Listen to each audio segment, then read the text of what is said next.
So I've got this squeaking noise on the right hand side of the car.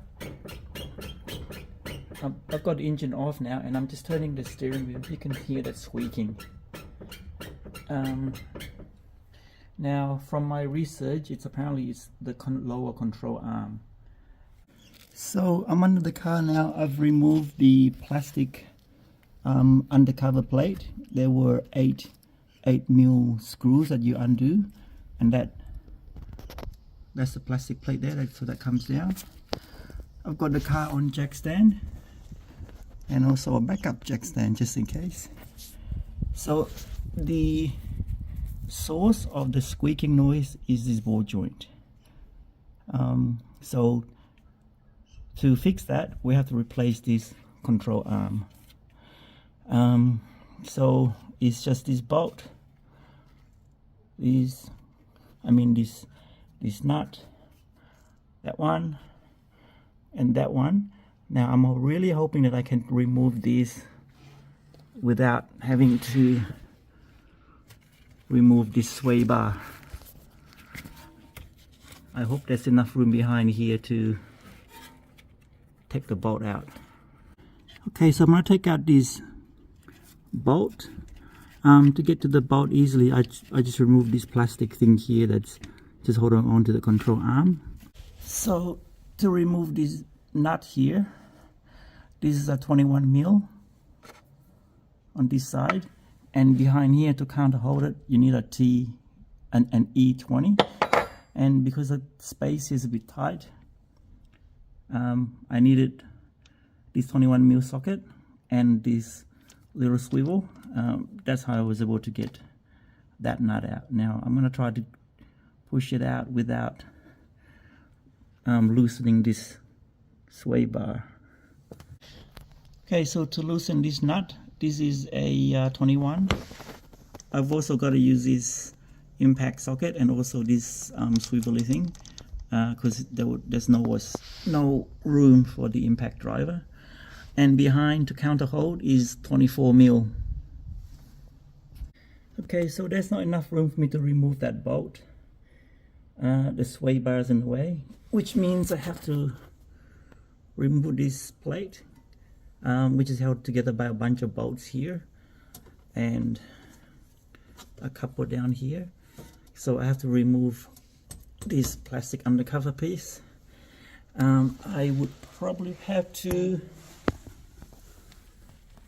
undo this as well so that the sway bar can move enough for me to get the bolt out. Okay, so to loosen this piece so that I can move the sway bar a little bit, you have to undo this. So you need a 9mm to counter hold, and this is a 19mm. So I'm going to be doing that now. Okay, so that I can lower this sway bar, here's an E20, and a 16mm that we have to loosen till we can drop this plate, so we can lower this sway bar. You don't have to counter hold this 16mm bolt. Okay, so to loosen this nut here, you need a 12-point 24mm socket to loosen it, and to undo it all the way you need a T45 to counter hold while you loosen the nut. This is really tight. Okay, I've got that out now, so pretty much I took out this bolt and took out this bolt, and then I was able to lift this out. So this is the new piece here. So the brand is where is it? Lemforder. I'll put it back in now. So I'm gonna put this piece in first into the hole, and then push this up and then put the bolts in place.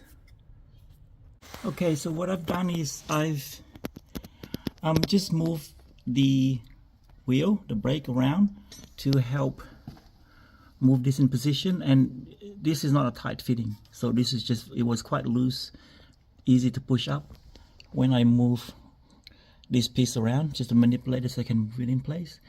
What I've used is actually the nut, the bolt that was for here, just to hold it in place so that it lines up. while I put actually the real bolt from behind here.